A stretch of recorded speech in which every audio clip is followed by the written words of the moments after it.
आपको वर्दी लेकर के? वर्दी तो अभी खरीद के ही अच्छा लग रहा है, पहनने पर तो और दिल गदगद हो जाएगा। बनवा लेगा अपना। So hello guys, welcome to my YouTube channel. और आज मेरे लाइफ का बहुत ही बेहतरीन दिन था, उसका मैं एक्सपीरियंस आपके साथ शेयर करना चाहता हूँ। आज मैं अपने पापा के साथ जा रहा हूँ वर्दी लेने के लिए। तो आज हम लोग को बहुत सारी मार्केट घूमनी है, इसीलिए गाड़ी में पेट्रोल होना बहुत ज़रूरी है। और पेट्रोल वगैरह भरवा करके हम लोग सीधा निकल गए गांधी मैदान की तरफ। गांधी मैदान के पीछे ये पुलिस लाइन, और वहीं पे मिलेगी हम लोग को हमारी वर्दी का कपड़ा। पापा वही बोर्ड देख रहे हैं। और उसके बाद हम लोग अंदर गए तो अचानक से हम लोग के सामने वर्दी की अलग अलग, मतलब खाकी की अलग अलग बहुत सारी हम लोग को वैरायटी दिखा दी गई, और हम लोग कंफ्यूज हो गए। पापा भी कंफ्यूज दिख रहे हैं, उनके चेहरे से दिख रहा है। तो वहाँ तो हमें वर्दी पसंद नहीं आई, क्योंकि रेट भी थोड़ा महंगा था। लेकिन उन्होंने वर्दी की एसेसरीज़ के लिए हम लोग को छाबरा स्पोर्ट्स से रिकमेंड किया। तो हम लोग सोचे कि पहले एसेसरीज़ खरीद लेते हैं, फिर बाद में वर्दी देख लेंगे। तो हम लोग एसेसरीज़ खरीदने के लिए आगे सीधा छाबरा स्पोर्ट्स। यहाँ पे ये जो अंकल हैं, ये बहुत एक्सपीरियंस हैं। इन्होंने बताया कि ये पिछले 30-35 साल से ये काम कर रहे हैं। फिर उन्होंने सारे स्टार्स वगैरह निकाले और बैचेस वगैरह निकाले। तो ये देख के बहुत सारा एक्साइटमेंट हो रहा था, पापा को भी देख के अच्छा लग रहा था कि मतलब सब कुछ वही डिस्कस कर रहे थे। ये बेल्ट अलग अलग तरीके का, जो सबसे बेहतर बेल्ट था उसमें से हमने वही खरीदा। और ये बेल्ट अंकल ने अपने हिसाब से सेट करके दी थी, तो बहुत टाइट निकल रही थी मुझे। और फिर मैंने धीरे धीरे टोपी ट्राई करना शुरू किया। अलग अलग कैप्स जो थे अलग अलग साइज़ के थे, तो मुझे कोई भी साइज़ फिट नहीं आ रही थी। फिर मुझे मिल गई मेरे साइज़ की कैप। ये देखकर मुझे बहुत ही अच्छा लग रहा था, आईने में अपने आप को देख रहा था। फिर हम लोगों ने यहाँ पे अपना पेमेंट वगैरह करके अपना काम वहाँ से फाइनल किया, और हम लोग निकल गए बाहर। हम लोग का बिल बन गया पूरा। कैसा लग रहा है आपको वर्दी लेकर के? वर्दी तो अभी खरीद के ही अच्छा लग रहा है, पहनने पर तो और दिल गदगद हो जाएगा। अभी हम लोग निकल रहे छाबरा स्पोर्ट्स से।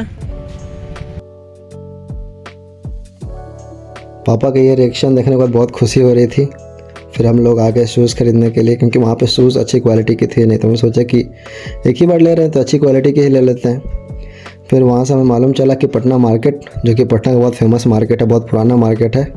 हालांकि मॉल्स वगैरह बन जाने के बाद इसकी महत्वता थोड़ी घट गई है।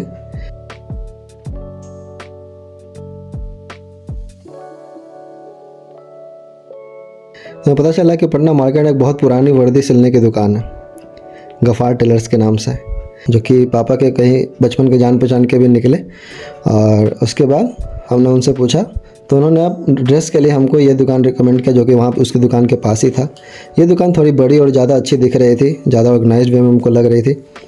फिर यहाँ भी वही सेम प्रॉब्लम, खाकी के इतने तरीके के शेड्स, लेकिन खाकी का शेड्स अपनी जगह, पापा की मुस्कान अपनी जगह। पापा अलग ही मुस्कुरा रहे थे, उनको देख के मुझे बहुत खुशी हो रही थी। फिर आज तक तो सारे ड्रेस अपने पसंद से खरीद ही रहे थे बड़े होने के बाद, लेकिन मैं चाहता था कि मेरी वर्दी की जो ड्रेस हो वो पापा ही पसंद करें, उसका कलर वगैरह, उसका ड्रेस मटेरियल सब कुछ।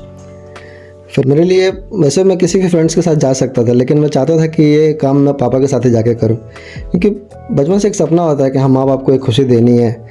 तो इससे बेहतर खुशी और क्या हो सकती है किसी पेरेंट्स के लिए। उसके बाद हम लोग आगे वापस से दर्जी की दुकान पर। तो एक चाय वाला आया, हम दोनों के लिए तो पापा ने चाय ली ही, लेकिन टेलर के लिए भी चाय ले ली। पापा गजब के खुश थे आज। तो टेलर भी बोल रहा था कि आप क्यों पैसा दे दिए ये वो करके। टेलर ने मेरा मेज़रमेंट लेना शुरू किया। मेज़रमेंट से मुझे आइडिया लग गया कि मुझे थोड़ा पेट वेट घटाने का ज़रूरत है, और एक्सरसाइज करनी पड़ेगी। ऐसे बात नहीं बनेगी, वर्दी बेचनी लगेगी मेरे पे। फिर उसके बाद सारा पेमेंट्स करके बिल बन गया। फिर हम लोग निकले अपने घर की ओर। फिर एक सप्ताह बाद वर्दी बन के रेडी हो गया, बट अनफॉर्चुनेटली इस बार पापा साथ में नहीं थे। पापा अपने काम पे चले गए, और मैं एक फ्रेंड के साथ ही आ गया वर्दी लेने के लिए। मैं चाहता था कि इस मोमेंट में भी पापा मेरे साथ रहें, बट कोई बात नहीं। फिर उन्होंने सारे बैचेस एक एक करके लगाना शुरू किए, और वो बैचेस मेरे पास थे तो मैं ही पहले लेके गया था उनके दुकान पे। फिर वो अपना सब ड्रेस को फोल्ड करने लगे, और फिर हम लोग लेके ये शानदार सा दिन हम लोग का ख़त्म हुआ। So this was my whole experience of that day. और ये रहा हमारा फाइनल लुक, आप लोग खुद ही बता सकते हैं। And thank you for watching. Please share and subscribe my channel. Thank you.